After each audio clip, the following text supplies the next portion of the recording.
Right, so this video is about homemade, I suppose, rat trap. Homemade rat trap. I'd started to make this quite a while ago, and I'd got to the point where I'd made it all, except for I hadn't fitted the springs, I hadn't thought of anything for a treadle plate, and I hadn't done this part.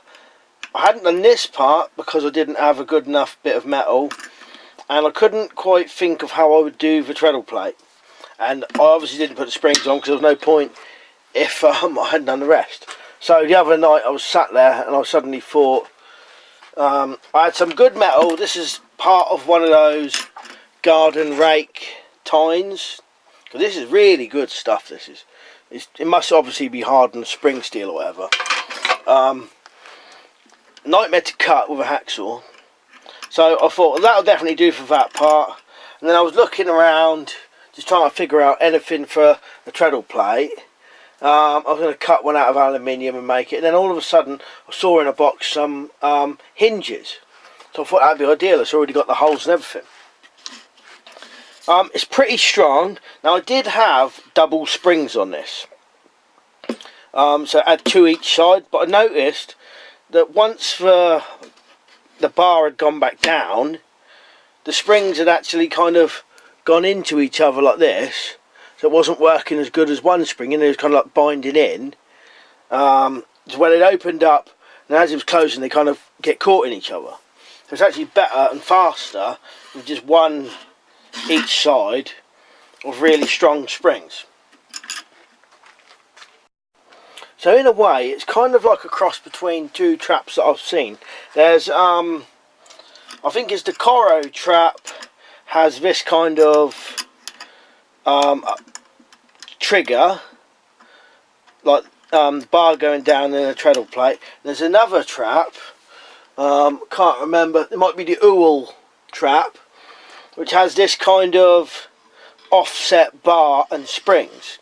So it's kind of one of those traps mixed together to make something which is like a rat trap. The only thing I wish I'd done, but I didn't have enough metal, was I wish I'd made this bar longer or come out further, then I could put a longer treadle plate on it.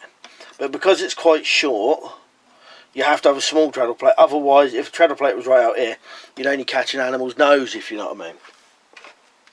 And where you would put the bait on this is it's got two holes drilled here, and you could ram some peanut butter and stuff inside either of those. One of those would probably be better. And the reason I've offset them is because I think it's the Coro trap.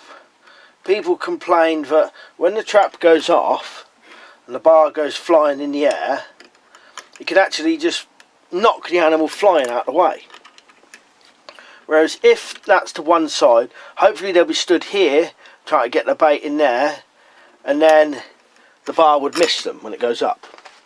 Now, what I could have done was just put this eye there and had it to one side, but I'd already put it in the middle, so I thought I'd just keep it in the middle, and I'll compensate where you put the bait. So it's relatively easy to set. You just pull the bar up, put that over, and then you can hold it quite easily. And that's how it stands.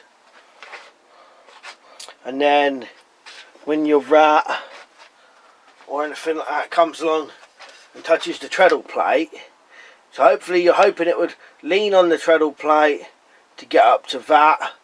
Kind of, see, the method and the way it's set up is right, but it may need some adjusting. It may need, I think it might need a slightly bigger treadle plate and a slightly higher bar, but the whole thing would have to be adjusted. You'd have to raise this up,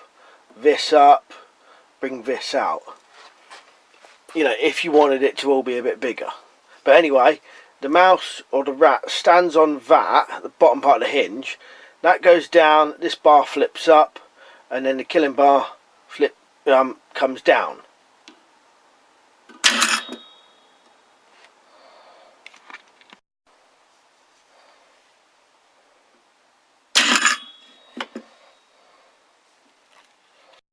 So you could quite easily make one of these traps even stronger by,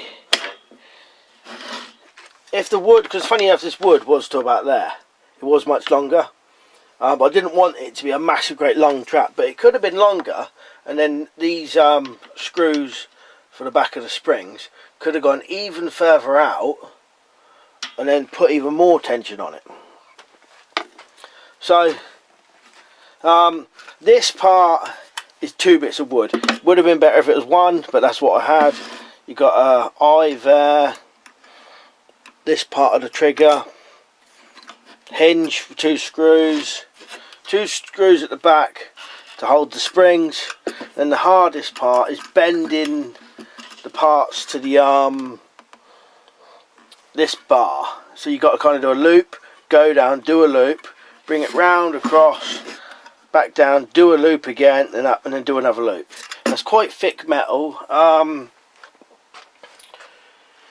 but it worked. You know, it could have been better if you're really, you know, if you've got the machinery and the tools to bend metal, you could definitely make a good one of these traps or something similar. Quite like it. Very, you can tell it's very powerful. I reckon that would get any rat easily, as long as it set it off by standing on that and was in the right place. So bait in there or there, you just smush peanut butter in there or whatever. Stands on that.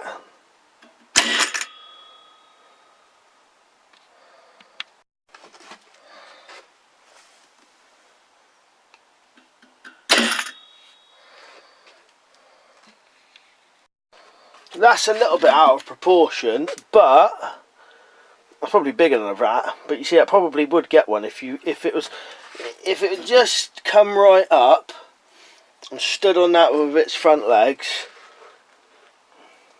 There's a possibility that that would come and get right in the back of the neck. Right. Anyway, thought I'd show you that. Now that I've finally finished it. Oh yeah, and there's just screws in here holding these on each side with washers in there and the other side. Right, anyway, here's for watching, and I'll see you later.